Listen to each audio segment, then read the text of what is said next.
Hey everybody, you're back here with John, and I'm here to provide some insight / review of a full stainless works exhaust, headers, back, the whole 9 yards on my 2016 Chevy Camaro LT1. I want to provide some install tips as well as just a general overview and review of it all.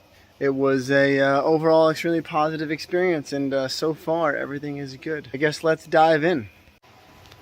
So, apologize that the engine bay is a little dirty. I need to give her a little bit of clean. I got 43,000 miles on the car. So, I decided to take my plastic valve covers off because I just did. I got new wires because the cylinder 7 one down here, when you have the stock wires, it gets into the cylinder 5 primary tube on the one side of it. Are really close. I wasn't comfortable with that, and I like the blue wires, and it was relatively inexpensive, kind of cool look. I will say these wires are a pain in the ass to put on. I've, whether you say fortunately or unfortunately, been exposed to a lot of different spark plug wires in my line of work, and these aren't necessarily assembled the greatest. These are the GPI wires. It's missing a little collar, which I can show you the stock ones, how it's supposed to be. It's missing a collar inside the coil boot itself, which you can assemble them that way. We've seen companies do it, but it makes it really hard to guide them on the coil itself. And then this boot down here, if you can, I'm sure you can see a little angle there. It doesn't have a great place to like push on the back right down here. So it's a little challenging to put on, especially if you've put stuff back into place. I had the air box, I took that off, that was off, but over on this side I did put the coolant tank back in, and it was pretty snug, but you can do it. It's a pain, but you can do it, and really got to listen for the click. Definitely listen for the click. I spent too many hours analyzing plug wires for our company. So now about the header install itself. So yeah, you remove entire air box, you remove the coolant reservoir, which is pretty easy. I actually, you drain it out with like a little drill pump, and then take this line off, and I tipped it up in here. I actually ended up loosening this bar too eventually. We'll get to that in a second, but tip the line up. You don't spill too much coolant as long as you've gotten this pretty empty. And then also tip this up, and I taped it up. Remove all these PCV lines, get those out of your way. I loosened up this bar. It did come in handy. Still had to do some maneuvering, which I'll explain. Got to take this bracket off down here. See this bracket? That's an okay. There you go. Take that bracket. That's that bolt way down there. It's a pain, but you can do it with a couple extensions and a swivel. Of course, unhook your battery in the trunk. I unhooked both positive and negative just because, especially when I went to weld on the car, which we'll explain in a bit. Then everything tape off, right? So tape off all your, PCV stuff into the actual valve covers, into the upper end of the engine. Taped off all these. Just make sure no debris gets in, because you are starting to mess with stuff that you don't want debris in. So as you can see on the top side, which we'll go through some of this. I know my wire is just a twisted wire, but I do have it nicely strain relieved. I could put sheathing on it. I've done quite a lot of racing electrical, and I should put some sheathing on it. But right now, it's been like that. It's been like that for forever. And I'm just very careful. As you can see, it's spaced off nicely. It's spaced off nicely with some tie wrap looms. Still spaced off. And this wire, by the way, is the power to my lambda sensor, my wideband. Again, it's not, I'm not gonna lie to you and say it's perfect, okay? But it really, it just needs some sheathing, and it would be a little bit cleaner. This right here, I got the AEM wideband kit, but I thankfully have access to a lot of lambda sensors. This is a harness that comes at a certain length, so the excess is tied up right here pretty nicely. As you can see, I tied, which this was a pain. I tied to this line.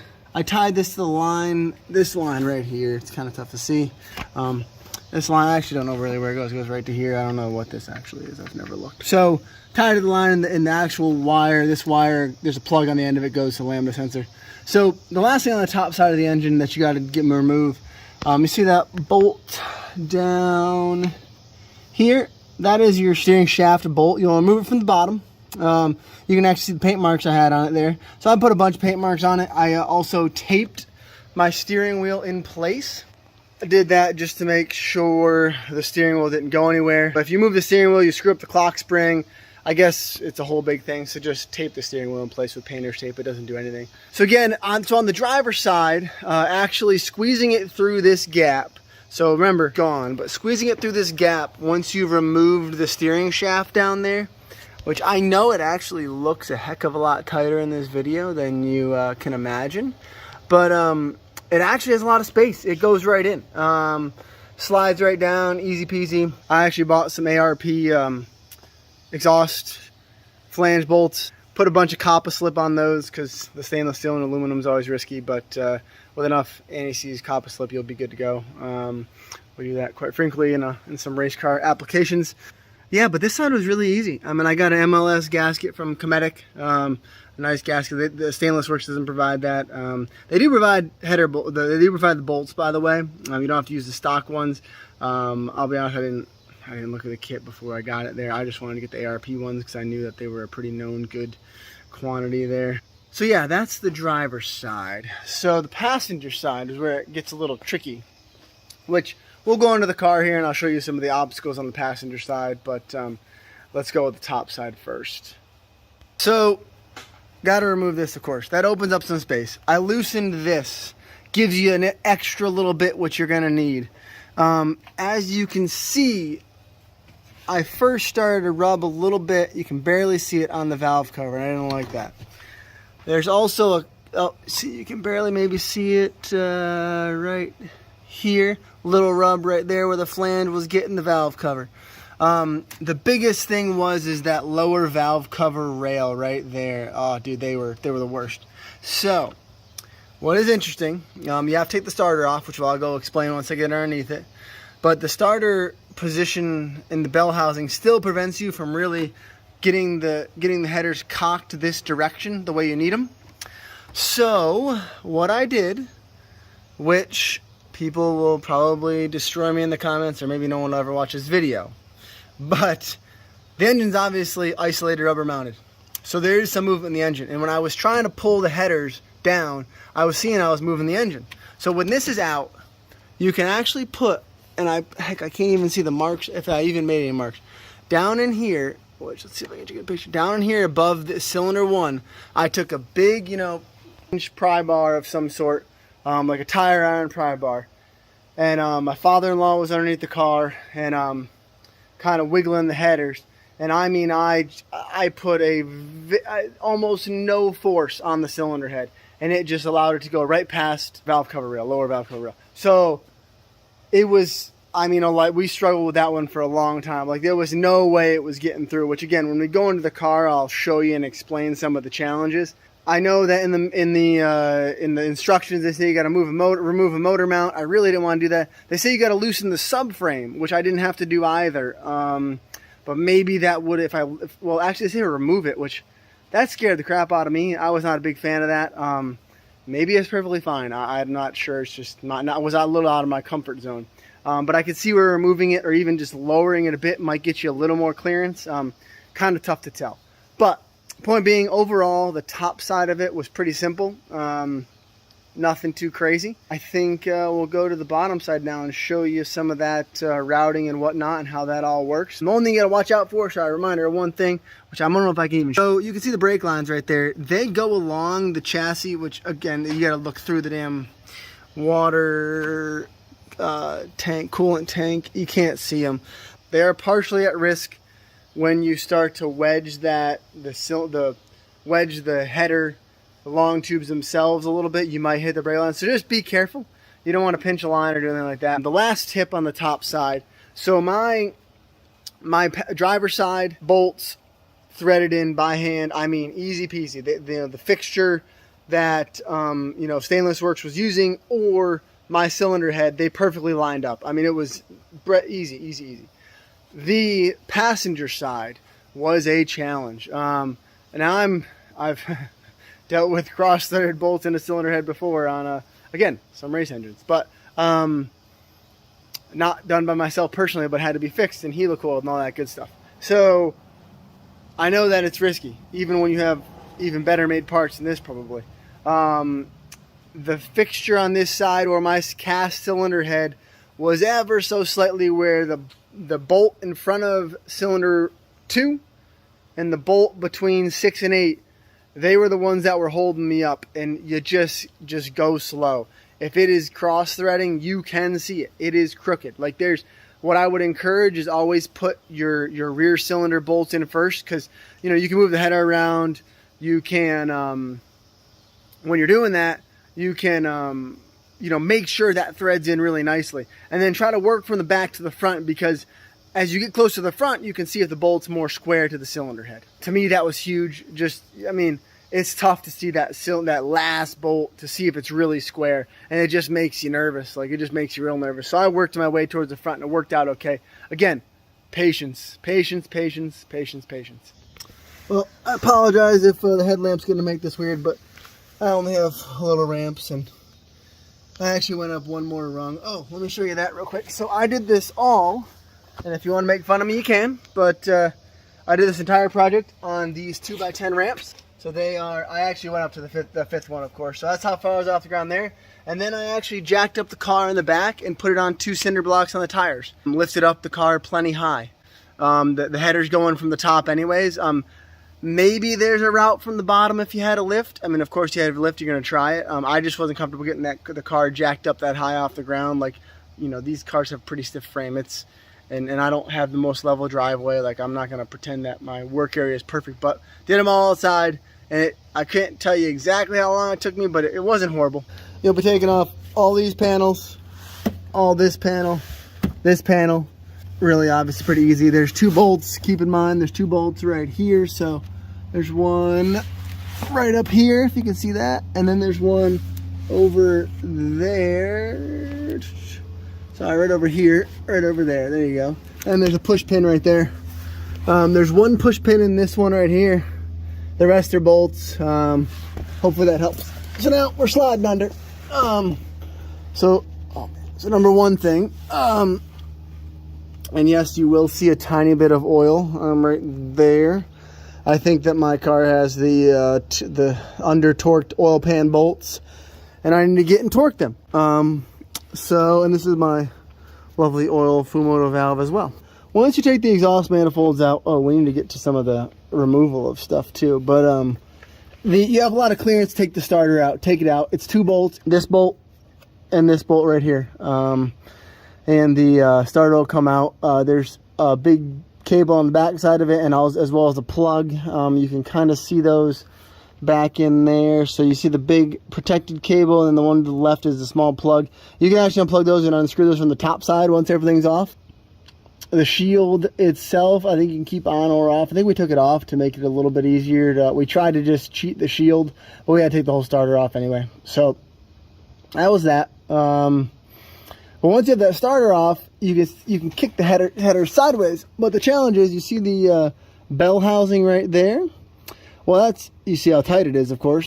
You still can't kick them further than that bell housing. So that's when we had to do the motor rock, basically, and that's when they slid right in. So that bell housing does get in the way. It's so frustrating at first, but like I said, just a gentle pry, and everything is usually pretty good.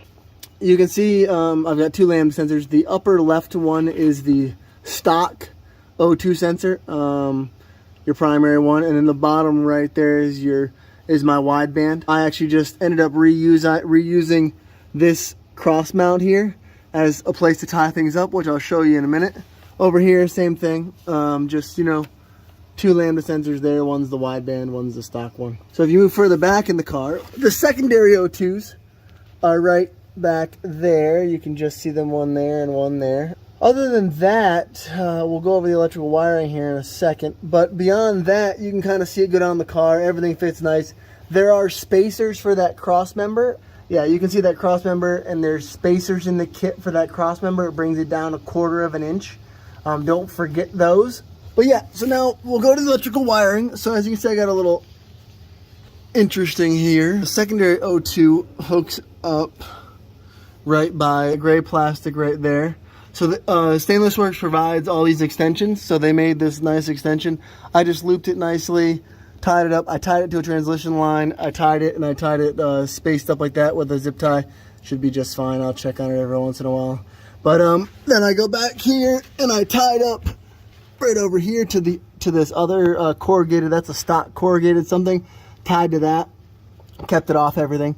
This other lambda sensor, again, same thing. Tied it off to another piece of corrugated whatever sensor that is, and then that one hooks up over here. And again, I did it to nice one of the trans line, some coolant line. Again, shouldn't be too hot for some zip ties. Tied this up nicely, tied it to this body bolt right here, whatever the heck it is, and then, you know, started getting kind of fancy with my loops. This one actually hooks up right on top of the trans up here, so kind of hooks up in a nice spot. Then I got a little tricky on both sides here. So this one, I do have 2 widebands. I got to put a plug in that one, which actually I've got on me. Put my plug in real quick, and then again, tied these wires to these coolant lines. Again, I'll check on them. They're spaced off with, you know, it's like a zip tie wrap. I've done the, you know, the double zip tie wrap trick there. So it kind of keeps them spaced off, and zip ties don't transfer that much heat. Again, we use them race cars a lot and they don't melt away, so it's always good. This side is relatively easy. This one is just unplugged right now. I don't have 2 ways to enter into HP tuners both my lambda sensors, but when I want to check both banks, I just come in here and plug into this one, and I plug the other one. So now, this one over here, oh, yeah, this one over here got a little tricky because I had to run down the wire. So this is the wiring for my that thing that I showed you under the hood, the actual HP tuners hookup. That's like a standard length cable. This is the primary O2 hookup. I know this is a strange-ish way to do this, but this is the extension, excuse me. So what you can see here, sorry, let me backtrack one thing for you. This one does not need an extension. You can see it right here. It's plugged in. There's no extension on the primary O2 that comes stock with the car. It just hooks up right there. It's really easy. So there's only actually 3 extensions. 2 for the secondary, 1 for this primary O2 over here. So this primary O2 right here, this extension goes up and goes all the way up there to the connection where the actual O2 hooks up. You can actually see that's like wound up there. It's kind of tough to see, but you can see it. So what I did, because again, I had a lot of extra cable, and I'm not going to cut them and re-terminate them. I don't have the pins to do that. I took, which I know is strange, and this looks a little bit ugly, but I wanted, you can see this distance right here. I was getting nervous about. So I actually zip tied here, and then I have this weird double looped zip tie to this right here. And it kind of pulled this whole thing in, which I know it doesn't look great, but guess what? It functions, and that's what we needed to do. So that's good. The second thing, you can see my wideband is right here. I looped it nicely, and it is actually double looped. It's double looped right here, so it comes off the actual sensor, double looped right here, and then comes up, and then actually comes back down, and I actually zip tied the wideband lambda sensor plug right here. So it's kind of like I have my own little bulkhead. I know it's with zip ties, and I know that's not beautiful, but it works really well. And then I took this wire, which is this one, followed up here, and then it comes straight up and goes all the way up to the back of the engine, which I showed you where I zip tied it on that one black line earlier there. And of course I zip tied it here. This stock car is not supposed to have this much of electrical and this hot of headers coming down on it and this tight. So, you know, I did what I could. I did what I best could there without having to re-terminate stuff. So hopefully this helps guide you a little bit on how to terminate it. I've driven it for about 50 miles now, and everything's actually in place. I wanted to come check on it, so that's good. Before I get out and discuss anything else, so that's the entire rest of the exhaust. Oh, these clamps. Let me give you one pointer on the clamps in a second. But you don't get any rubber, like, you know, the double rubber exhaust mounts where the thing, they don't get it till the back.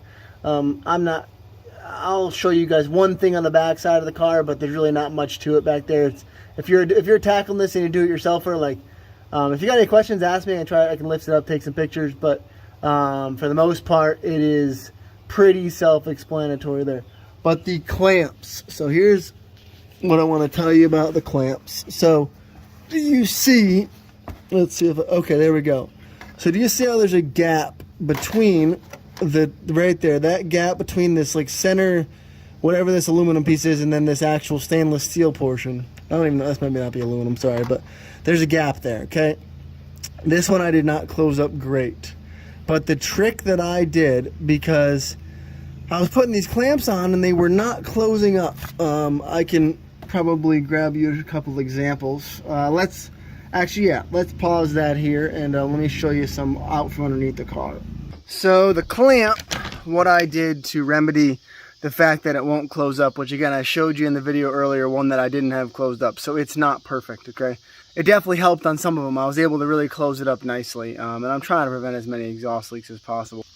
What I did was, before I installed, I figured this out after I installed them all, of course, but so what I did was I took a little bit of Mobil 1 red grease and I put it on this face right here, this metal face, and then tighten the clamp all the way, and then this corner right here will slide past this little groove. Is this little groove right here? It actually keeps it in place pretty good. It actually bends this corner this direction. When I put the grease on it, it bent it outwards. So I tightened it really tight all the way. It just helped keep this piece of metal spread out right here as opposed to closed in.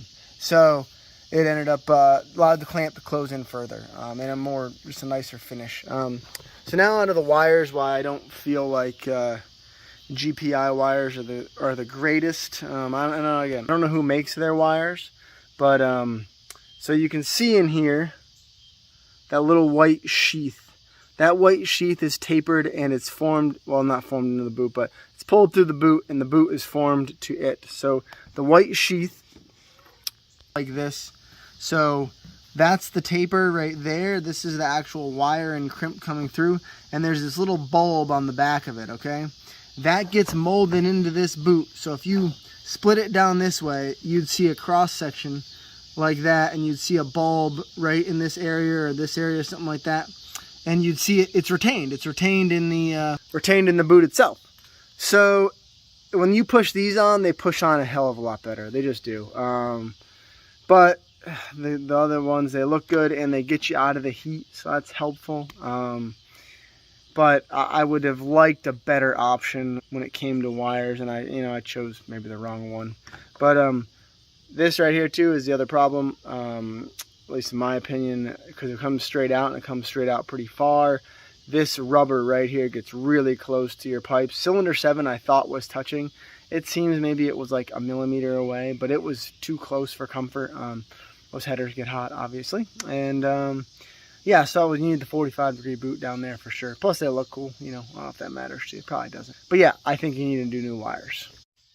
For some reason, yes, this does come with spare extensions for your valve and your exhaust to control the sound level. It came with 2 spares. I don't know why. It's this 6-prong deal.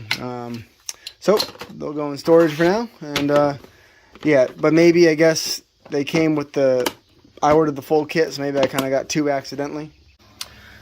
So on the back of the car, the only mounts that there are that are solidly bolted are right here, which this is going to be tough to show. And you see this, oh man, my hand can't even fit in there. You can see that bolt right there and bolt right there. So when those come off, the whole exhaust can come backwards. Those are studs. It's on that rubber mounted slip joint right there. And that's how you get the old exhaust off, which I'll show you the old exhaust in a second.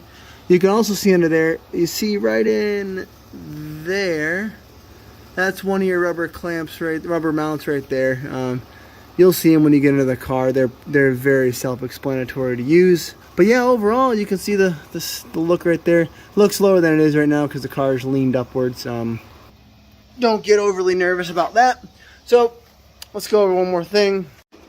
The old exhaust. So as you can see, you get rid of your giant tube muffler. So there's the hangers I pointed out. There's the other hangers I pointed out. Well, actually, I only pointed out one hanger. And this is the hanger that goes in the back right there. But again, you'll see there's only 3 rubber hangers. It's really not bad. Disconnect your actual noise management valves here. You're gonna reuse those. And then here's the other part. This is a just 2-bolt flange on the actual front cat. So there's actually another catalytic converter here that goes up to a 4-bolt flange. I can't think of anything else to talk to you guys about. Hopefully this video helps. I know it's lengthy. I know it's a lot of words. I know it's a lot of listening. Hopefully you can take down some notes or something like that. But if you got any questions, ask them. Again, it's just not that bad of a process. Just get the car jacked up and you can get after it. And it was a fun process. So and then of course it sounds great afterwards. Thanks for watching.